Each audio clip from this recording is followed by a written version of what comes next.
আজকের পাশ্চাত্য বিশ্ব আমাদের শিখায় রাষ্ট্রে ইসলাম মানে হাত কেটে নেবে, রাষ্ট্রে ইসলাম মানে রজম করবে, রাষ্ট্রে ইসলাম মানে সবাইকে ঘরবন্দি করে পর্দা করতে বাধ্য করবে, রাষ্ট্রে ইসলাম মানে মেয়েদেরকে কাউকে পড়তে দিবে না।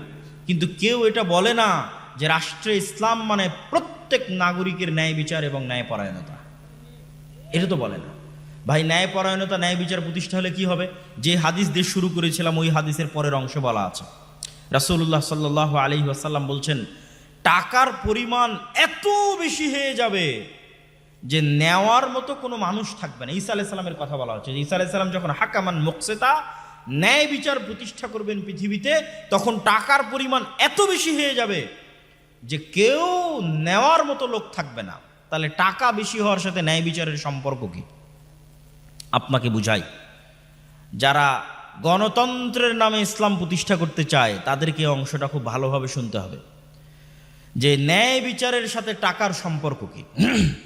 আজ যখন আমরা আমেরিকা যাই, ইংল্যান্ড যাই, দেখি কি সাজানো গুছানো সুচারু রূপের দেশ, কি উন্নত সিস্টেম, টেকনোলজি, ইউনিভার্সিটি।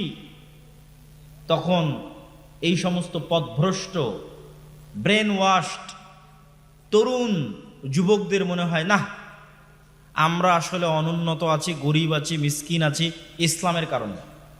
এরা তো ইসলাম ছেড়ে দিয়ে ধনী হয়ে গেছে। বলেন নাউজুবিল্লাহ। বক্তব্য কিভাবে মিলাবো একটু মনোযোগ দিয়ে শুনবেন।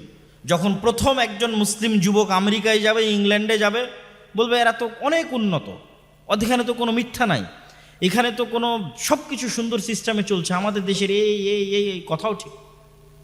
কিন্তু কারণ কি বের করলো? কারণ বের করলো আসলে আমরা বেশি ইসলাম নিয়ে কড়াকড়ি করতে চাই, বেশি ইসলাম মানতে চাই, এই জন্য আসলে আমাদের দেশে এভাবে হবে না, আমাদেরকে মডারেট হতে হবে। আমরা যদি এখন আমেরিকা এবং ইউরোপের মতো মডারেট হই তাহলে আমরা উন্নত হব। আমি আপনাকে বলি, অঙ্কের হিসাব শুরু থেকে শুরু করেন। আমেরিকা এবং ইউরোপে কোটি কোটি টাকা, আর আমার বাংলাদেশে মানুষ খাবার পাচ্ছে না কেন? ভাই 190 বছর যাবৎ এখান থেকে চুরি করে নিয়ে গেছে, এই জন্য। বুঝেননি মনে হয়। শুধু এখান থেকে নয়, সারা পৃথিবী থেকে চুরি করে নিয়ে গেছে। আল্লাহ নবী কি বললেন? ন্যায় বিচার প্রতিষ্ঠা হলে টাকার অভাব হবে না। তো আমি গরিব কেন? পৃথিবীতে অন্যায় হচ্ছে এই জন্য আমি গরিব।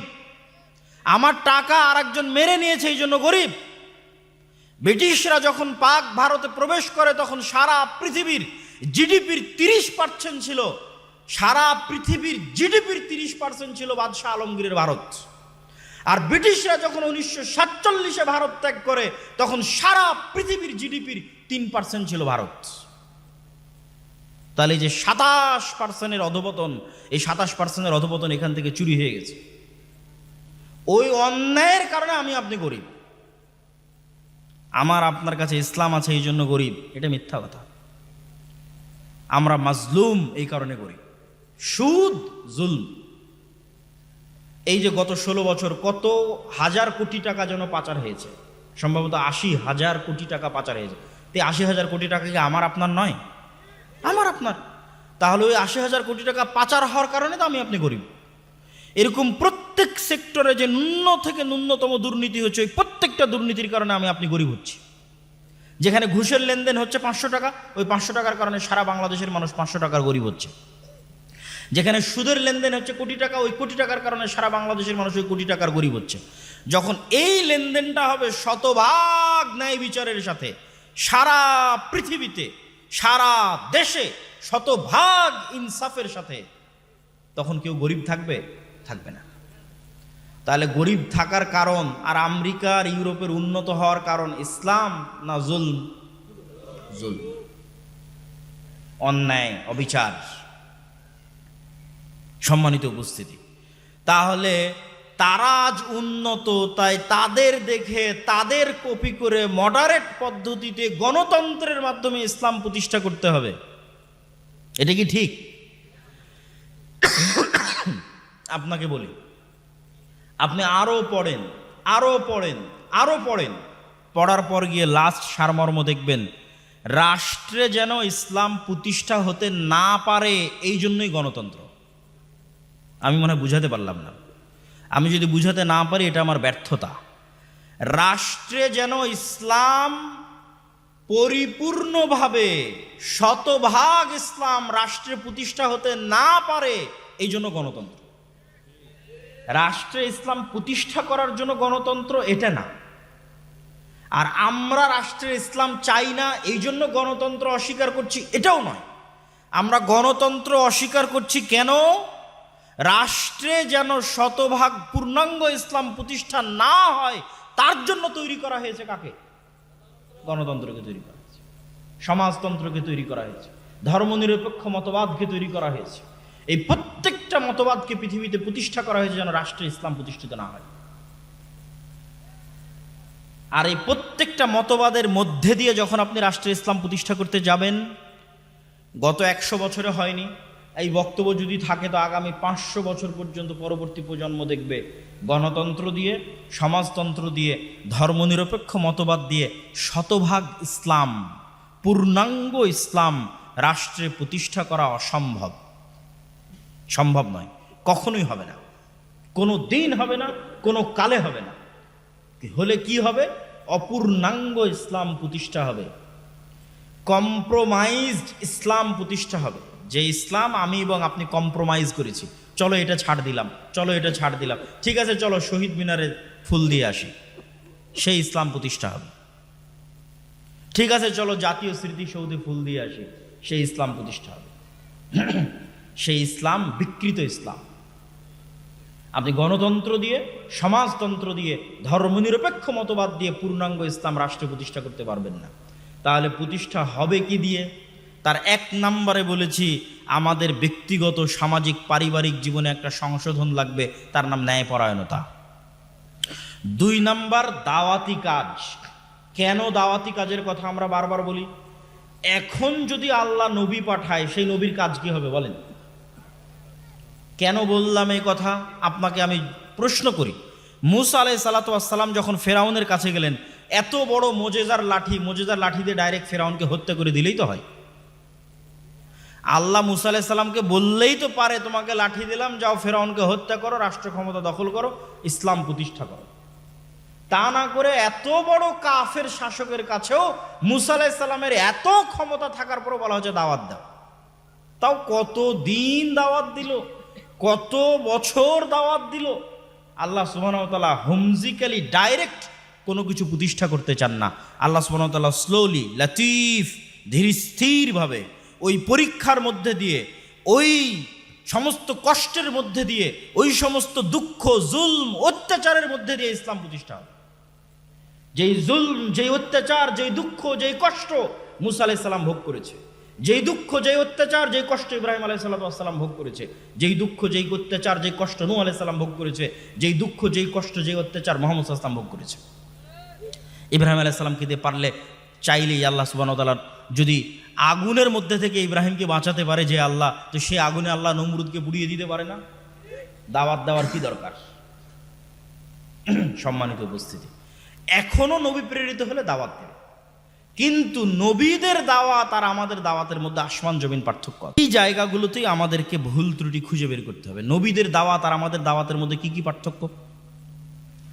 নবীরা সব সময় ক্ষমতার কেন্দ্রবিন্দুতে আঘাত করেছে, দাওয়াত দিয়েছে ক্ষমতার কেন্দ্রবিন্দুতে। আল্লাহর নবীও যখন দাওয়াত দেওয়া শুরু করেছে, মক্কার কুরাইশদের টপ লেভেলের সর্দারেরা উপস্থিত হয়েছে, সেখানে দাওয়াতের ঘোষণা হয়েছে। মুসা আলাইহিস সালাতু ওয়াস সালাম একদম ডাইরেক্ট, আল্লাহ বলেছে ডাইরেক্ট ফেরাউনের কাছে, কোথাও নয়, এদিক ওদিক থামার দরকার নেই, সোজা ফেরাউনের কাছে। ইব্রাহিম আলাইহিস সালাতু ওয়াস সালাম সোজা রাষ্ট্র ক্ষমতার কেন্দ্রবিন্দুতে। আর আমরা আলেম ওলামা রাষ্ট্রের কাছে গেছি নিজের স্বার্থ হাসিল করতে, দাওয়াত দিতে নয়। গত 16 বছর কি হানাফি, কি আহলে হাদিস, সকল আলেম ওলামা, এমপি, মন্ত্রী, মিনিস্টার, ওসি, ডিসি, এসপির কাছে গেছে নিজের স্বার্থ হাসিল করতে। ভাই আমার এই কাজটা করা লাগবে, একটু করে দিন। ভাই আমার এত বড় সংগঠন আছে, এত বড় দল আছে, আমার এটা করার দরকার, একটু করে দিন। রাষ্ট্রের কেন্দ্রবিন্দুতে নির্ভেজাল ইসলাম নিয়ে, নিষ্কলুষ ইসলাম নিয়ে, নিঃস্বার্থ ইসলাম নিয়ে আঘাত করবে, এরকম মায়ের সন্তানের জন্মই হয়নি। নিঃস্বার্থভাবে আঘাত করবে রাষ্ট্রের কেন্দ্রবিন্দু, কোনো স্বার্থ নাই, আমার এই কাজটা করে দিতে হবে ভাই, এটা একটু দেখেন, এগুলো না। ডাইরেক্ট আপনি যেটা করছেন সেটা ভুল করছেন, অন্যায় করছেন, ফিরে আসতে হবে। আপনি মুসলিম, আপনাকে সংশোধন হতে হবে। এরকম নিঃস্বার্থ দাওয়াত কেউ নিয়ে যায়নি। নবীরা নিঃস্বার্থ দাওয়াত নিয়ে যেতেন, রাষ্ট্রের কেন্দ্রবিন্দুতে নিয়ে যেতেন। এই জন্য নবীদের সাথে লড়াই শুরু হয়ে যেত, আমাদের সাথে লড়াই শুরু হয় না। এইরকম নবীদের দাওয়াতের সাথে আমাদের দাওয়াতের এরকম অসংখ্য পার্থক্য আছে, যেই পার্থক্যগুলোর কারণে আমরা সঠিকভাবে দাওয়াতি কাজ করতে পারছি না। 1 নাম্বার ন্যায়পরায়ণতা, 2 নাম্বার দাওয়াতি কাজ, 3 নাম্বার সোশ্যাল জাস্টিস। এটা আজকে নতুন তত্ত্ব যুক্ত করে দিলাম। এই বিষয়ে এর আগেও বক্তব্য দিয়েছি, কিন্তু এই পয়েন্টটা উল্লেখ করিনি। সামাজিক ন্যায় বিচার। সামাজিক ন্যায় বিচার আবার কি? আল আদাবুল মুফরাদ খুলে দেখেন। আল আদাবুল মুফরাদে ইমাম বুখারীর লেখা একটা বই, ধারাবাহিক উল্লেখ করতে থেকেছে সমাজে আপনি কেমনে চলবেন। তার প্রত্যেকটা এমন ছোট ছোট ছোট ছোট ছোট ছোট ছোট ছোট অধ্যায়।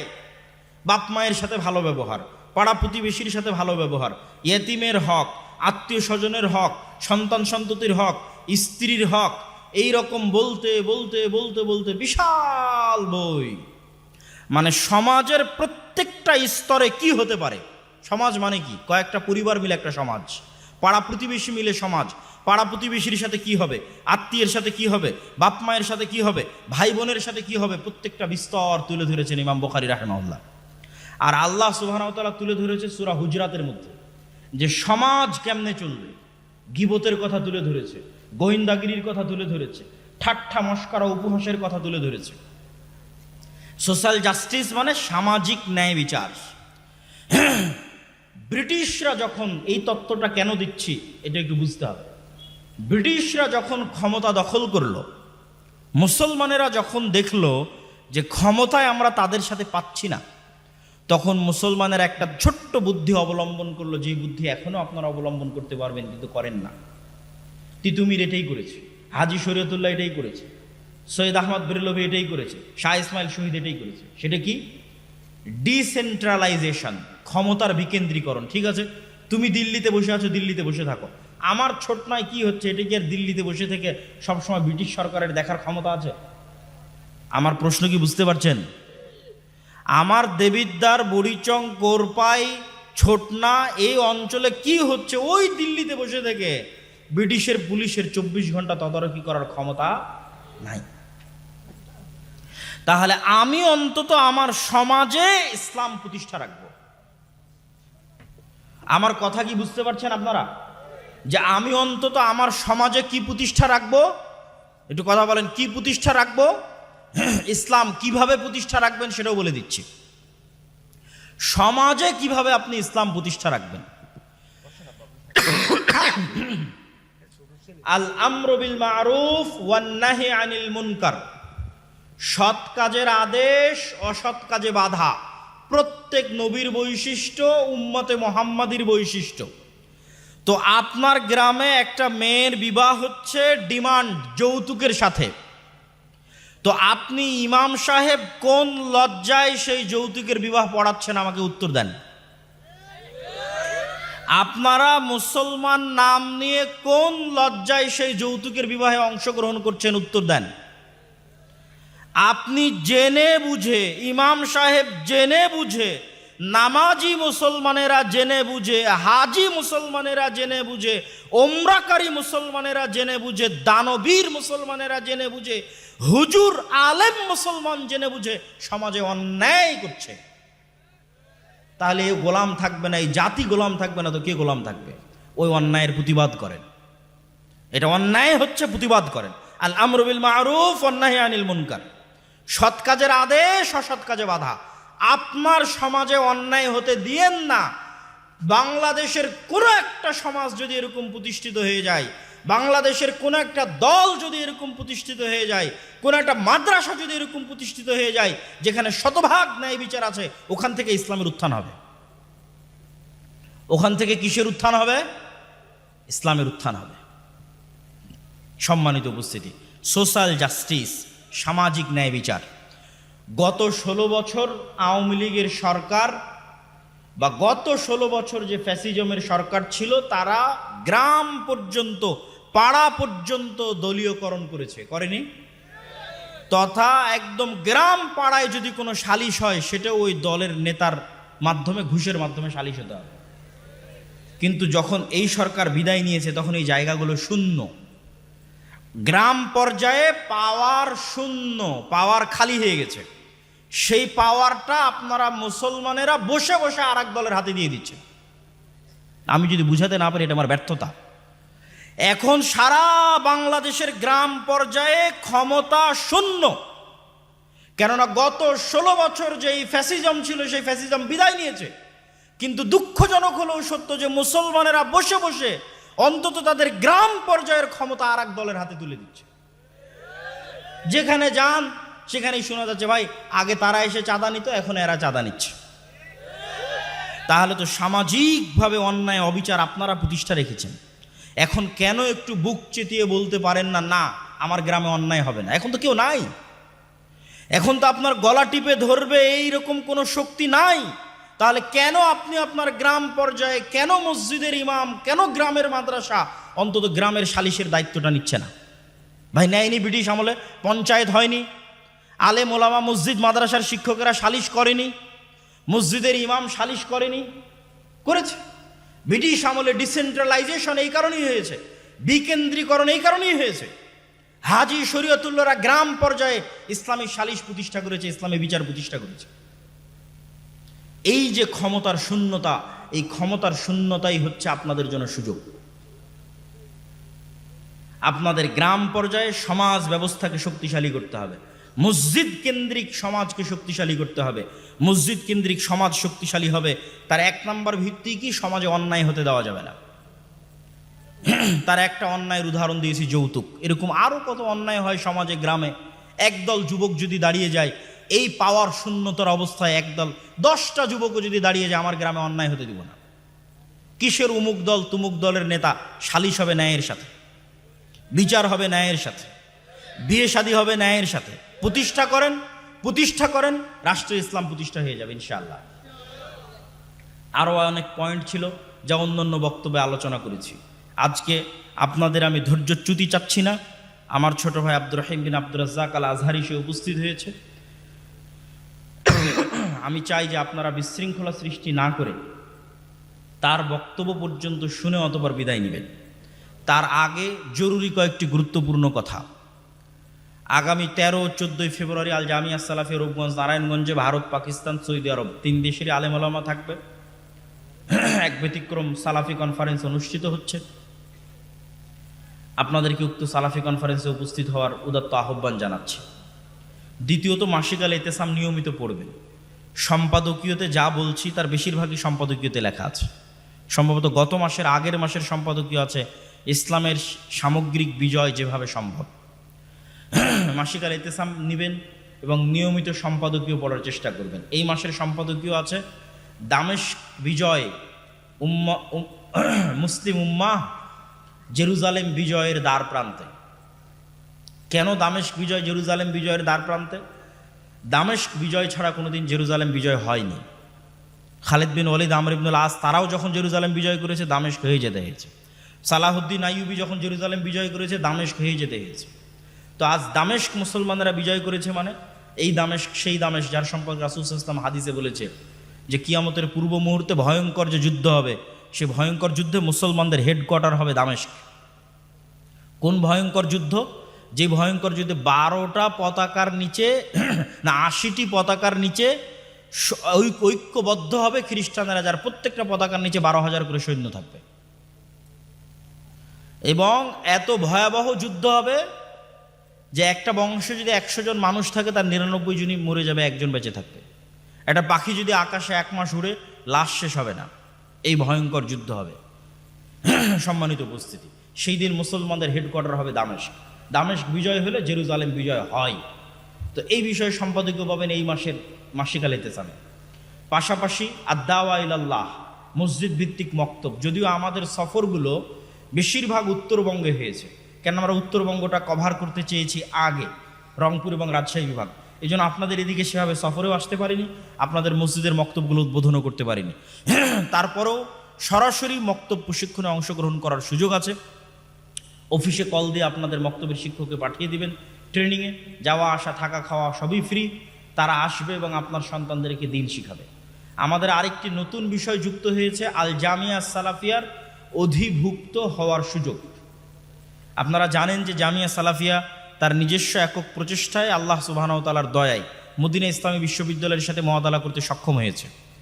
বাংলাদেশের কোনো কিছুর সাথে কোনোরূপ লিয়াজু মেনটেন করা ছাড়াই আলহামদুলিল্লাহ এই সম্মানটুকু আমরা আল্লাহর কাছে চেয়েছিলাম যে কারো কাছে যেন মাথা নত করতে না হয়, কারো কাছে মাথা নত করা ছাড়াই সরাসরি জামিয়া সালাফিয়া তার নিজ যোগাযোগে মুআদালা করবে, এটি যেন আল্লাহ তৌফিক দেয়, এটি আল্লাহর কাছে আমরা চেয়েছিলাম, আল্লাহ দিয়েছে আলহামদুলিল্লাহ। তারপর পরই আমরা ঘোষণা দিয়েছি সারা বাংলাদেশের যে সমস্ত প্রতিষ্ঠান গত 5-6 বছর যাবৎ আমাদের শাখা হওয়ার জন্য এসেছে ঘুরেছে, আমরা শাখা হওয়ার অনুমতি দেইনি, বলেছি এখন আমরা শাখা করি না, তাদেরকে আমরা সুযোগ দিচ্ছি আল জামিয়া সালাফের অধিভুক্ত হওয়ার। এবং ইতিমধ্যেই ঘোষণার 1 মাসের মধ্যেই 12টি মাদ্রাসা আল জামিয়া সালাফিয়ার অধিভুক্ত হয়েছে আলহামদুলিল্লাহ। আর এই 12টি মাদ্রাসার শিক্ষকদের ট্রেনিংয়ের ব্যবস্থা আমরা করেছি। এই জানুয়ারির প্রথম সপ্তাহে তাদের ট্রেনিং হচ্ছে জামিয়া সালাফিয়া ডাঙ্গিপাড়া পাবা রাজশাহীতে। জামিয়া সালাফিয়ার অধিভুক্ত হওয়ার ক্ষেত্রেও আমরা দাওয়া ইলাল্লাহর সেই পলিসি মেনটেন করার আমাদের ইচ্ছা আছে। কি সেই পলিসি? আমরা মাদ্রাসাগুলো থেকে কিছু চাই না, আমরা যেন আরো দিতে পারি। বলেন আল্লাহ যেন আমাদের সেই তৌফিক দান করে, আল্লাহুম্মা আমিন। বহু বোর্ড আছে তারা বরং মাদ্রাসা থেকে কিছু চার্জ করে। আমরা যেমন মক্তব এবং মক্তবের শিক্ষকদের থেকে কিছু নেই নিয়ে আরো দিচ্ছি। আমাদের ইচ্ছা বাংলাদেশে যত মাদ্রাসা আছে পবিত্র কোরআন ও সহিহ হাদিসের আলোকে চলছে, এই সমস্ত মাদ্রাসাগুলো থেকে কিছু নেওয়া তো দূরের কথা, আমরা যেন কিছু সহযোগিতা করতে পারি, জ্ঞান দিয়ে সহযোগিতা করতে পারি, ট্রেনিং দিয়ে সহযোগিতা করতে পারি, বই পুস্তক দিয়ে সহযোগিতা করতে পারি, সম্ভব হলে যেন অর্থনৈতিক সহযোগিতা করতে পারি। আল্লাহ সুবহানাহু ওয়া তাআলা যেন আমাদের সেই তৌফিক দান করে, আল্লাহুম্মা আমিন। সম্মানিত উপস্থিতি, বক্তব্যগুলো বুঝার চেষ্টা করবেন, বিশেষ করে তরুণ ছাত্র যুবক সমাজ, এবং বক্তব্যের উপর আমল করার চেষ্টা করেন। কিভাবে ইসলাম রাষ্ট্রে প্রতিষ্ঠা হবে তার আরও বিস্তর আলোচনা আমার আছে, আর একদিন সময় হলে আরও বিস্তর আলোচনা করবো ইনশাল্লাহ। আজকে যে কয়েকটি পয়েন্টে আলোচনা করেছি এগুলোই যদি আপনারা বাস্তবায়ন করার চেষ্টা করেন, আশা করি এতেই আল্লাহ সুবহানাহু ওয়া তাআলা সফলতা দিবে। আল্লাহুম্মা আমিন। ওয়া আখিরু দাওয়ানা আনিল হামদুলিল্লাহি রাব্বিল আলামিন। আসসালামু আলাইকুম ওয়া রাহমাতুল্লাহি ওয়া বারাকাতুহু।